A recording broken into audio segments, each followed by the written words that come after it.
Hey guys, looks like it's time for a beer. What do you think? I think so. Yeah.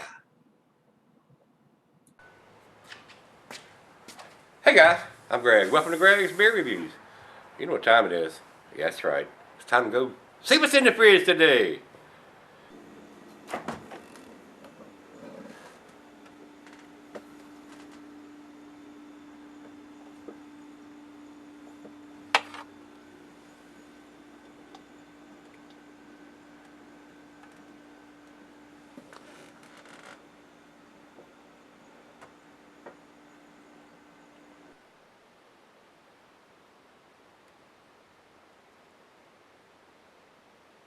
Hello everybody, thanks for stopping by Greg's Beer Reviews. This should definitely be a treat. Uh, Guys, I want before I go a long ways, I need to wipe this thing down. This thing is filthy on top. Let's see if I got a napkin here. I believe I do. I've had this beer several times, many times, as a matter of fact. This is an awesome beer. I can't believe I have not reviewed it there. And I thought I had. I had a sub ask me, he said, Tim, have you done 1050? I said, I think I have. And I looked, and I hadn't done it. I've had this beer. I can't believe it. It has slipped through the cracks and not been reviewed. This can be an expensive beer. And I talked about this in one of the reviews about a month or so ago. Depending on where you buy these beers, how much they have to pay for rent will determine how much you pay for your beers. If you get it in some little small building where the rent is low and they don't have much overhead, you'll pay less for these craft beers as opposed to going to some craft beer store that's in a strip mall or some high overhead, some high rent district place. So that can leave a bad taste in your mouth where you buy your beers.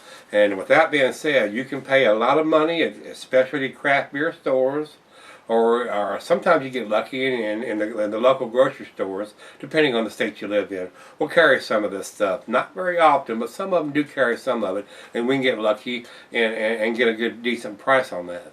Unless you have a real good beer store that has low overhead or something like that, where you can get these beers like this that are awesome beers, you're going to pay a big price for it. And this beer has like a $4.50 price tag for one can. So not a lot of people are going to pay that kind of money for a can of beer. And I'll be in that crowd myself too. And I'm not used to paying those kind of prices for these beers. And I probably wouldn't pay this price for this beer again. Even though it is a great beer, it makes a difference on what you have to pay for it. I mean, it's a good beer. It's a $3 beer, maybe even a $3.50, but $4.50 is kind of stretching it for one can. So I can get just as good a beer. I can get 4 Old Rasputins or 4 something else at a different place. So just be aware of that. Where you buy your beer will make a difference if they got high prices, their rent's high, or they're trying to make a lot of money off their beer. So with that, get off that soapbox. We're gonna get on with this one. So, and sometimes when I see these big prices, I want to tell you I don't think the beer should cost this much. So that's where I'm going with that, guys. 1050 is a great beer. It's not worth $4.50 a can. I don't know what beer would be worth $4.50 a can. It shouldn't be that high. $3.50 should be the max on stuff like that. That's just my opinion. I'm just voicing my opinion there, guys. All right, on with this show. Beer Advocate says this is a Russian Imperial Stout, 10.5 of ABV. So it's a big beer. So it could cost up to $5. But I remember buying this, a 4-pack of this, for like 10 or 11, maybe $12 a year or two ago. So it should not cost this much. So I'm going to fuss about that right now. It's got the date on it. Right here on the bottom it says canned on 9/28/2012. So in a 10% stout, Imperial Stout, it's going to be good for 20 years if you sell it correctly. A lot of people harp on about the cans. Cans are a good thing, guys. You will come to embrace that because it keeps the light off your beers. The stouts are not as critical as the IPAs and the ambers and the lighter beers. They'll skunk up in a green bottle or a clear bottle in a New York minute, guys. The food pairings for this says general because it's a stout, dessert type beer. That's what they go by. The glassware is a pint, becker, stein, a mug, a tumbler, and a snifter. I got the double glass, guys. And this can be cellared basically forever if you sell it correctly at 10%. At least 20 years, really. So don't think there's anything on the can we need to talk about. They were one of the first ones to do the can. They do all canned beers. That is the wave of the future. I personally think that you will see the bottles basically disappear, other than the specialty bottles, like the big bottles with the corks and cages and stuff on them for so they can charge astronomical prices for those beers because they're in that special package. I think the beer, they hype up the beer a lot of this time by the packaging and all that kind of stuff, and the wax they put on the top. I think that's a bunch of bull crap. That's just adding cost to the beer that we don't need, guys. It's not going to serve any purpose. Over to the light, it is a pitch black. Yeah, it is like used motor oil that you never changed in your car after 20 years. It was pretty thick. It's pretty black, dark as night. Poured a very tan, if not almost burnt brown head. Big bubbles and little bubbles in there. Nice creamy look on the side of the glass. And when I do that, I get the rush of bubbles streaming back up there to recarbonate the head. Very nice, very impressive. Good looking beer in the glass. I'm impressed with that much head on a 10.5% beer. So, what do you think, guys? It's pretty awesome looking, isn't it? Let's get a nose on it, see what we got.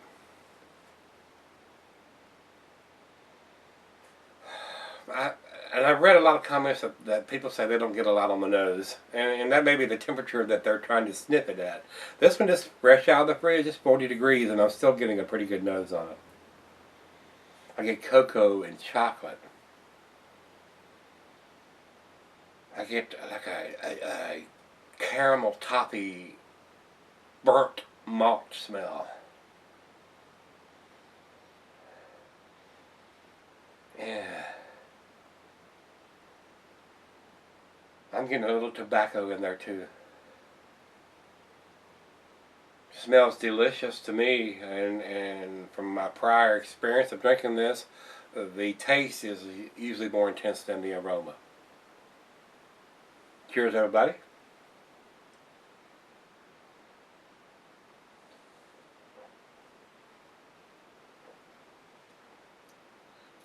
Oh yeah, and the taste is intense. This would be a great one to grab. If you can get it at a good price, I mean, $5 in a 4-pack, that's $20 for 4 of them. That's a little pricey, but it's a special beer. It really is. So hopefully you can get it cheaper than that. I plan on seeking out other alternatives and trying to pay that kind of price for these beers. Kind of pricey. I just think that's a little high for this beer. For 12 ounces of this beer.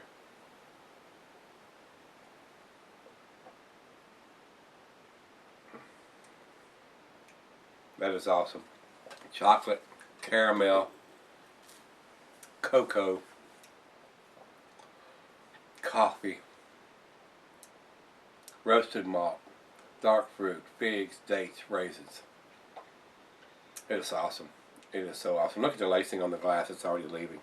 Well, guys, I don't want this to be a 30-minute video, so I'm going to cut this in real short here and say it's 40 degrees right out of the fridge. We're going to have sip on it.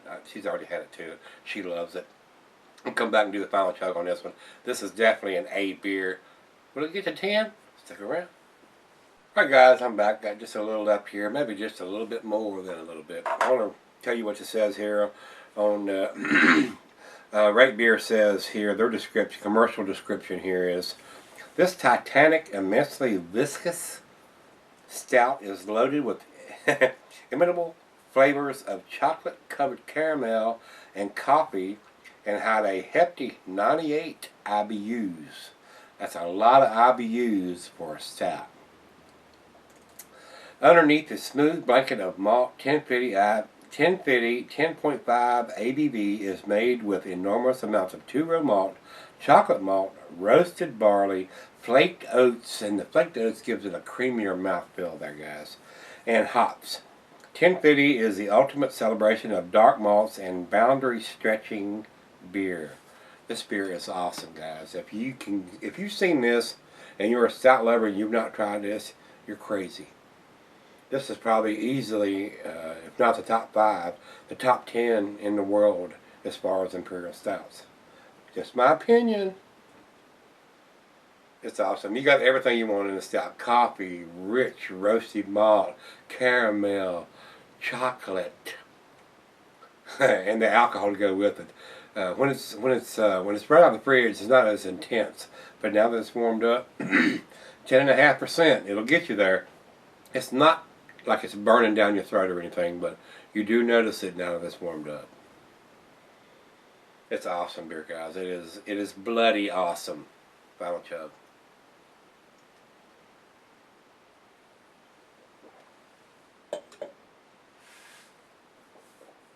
This is definitely on the top 5 list, more than likely, for an accessible beer here in the States and in Virginia.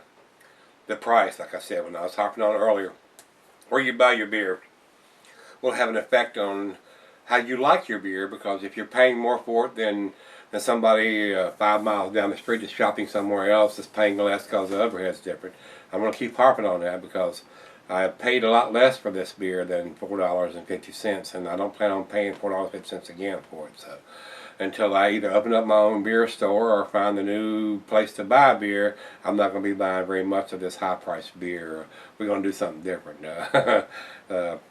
And like I said, a lot of this is not their fault because of where they're at, and it's a high-traffic area, and that's where they choose to do business, and they're making money and they're doing well. More power to them, but I cannot see supporting and paying these high prices. And if it wasn't for me being able to buy one at a time there, I wouldn't be doing this. So that is the only option there, other than going to the grocery store and buying 6 of these or 4 of them at a time, and taking your chances on whether they're good or not. Of course, I knew this was going to be good. So I had had it before. I just not realized I had not reviewed it. So one of my sons brought that to my attention, so I had to correct that. So guys, I'm flapping my gums. This is a 10. You know it's a 10.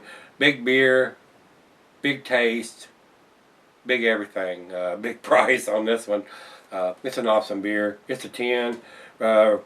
Rate Beer has this as a 100 overall, imagine that, and 98 in the style. And Beer Advocate comes up with 97, which is world class. When you see them get above 95 and get into world class, they're impressed. So I'm impressed too. This is probably the best beer that they make, even though just about everything that Oscar Blues does is pretty damn awesome. They're a trendsetter in the canned beer industry as far as I'm concerned. So you can't go wrong with most of their stuff. They're a pretty impressive brewery. Guys, give me some comments back on this if you've had it, or if you see it, pick it up. If you're a stout fan, this is a big one. This one will keep forever. Put it in, grab a 4-pack of it and put it away. Drink one every year and tell me how the damn flavor changes. I know it will. It'll mellow out over time and not be quite as intense, and the fruit flavors get more complex over time. So let me know. I'd like to do it myself. If I can find a cheaper 6-pack or a 4-pack, I'll do it myself. Guys, hit the like button. I can call a buzz on this, and what do you think? Let's go see what's in the fridge tomorrow. It might not be this potent though. See everybody there.